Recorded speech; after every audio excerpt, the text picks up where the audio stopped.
Hey guys! Ballard C10.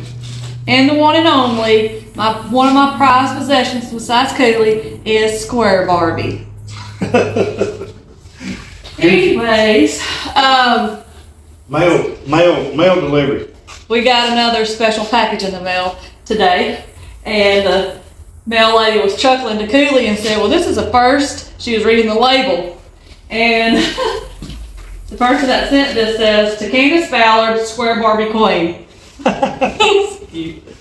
But look what this person sent, so I can pass out for the Teal Wheel Project to little girls and kids. But it is a, how many pack was it? 12. 12 pack of psychedelic fanny packs. Bringing them back. Yes. Bringing back the fanny pack. I've been trying to bring them back, but now I can bring them back to little kids. Well, it looks better than the one you were wearing yesterday with the best hairy belly. What's wrong with my hairy belly? Really?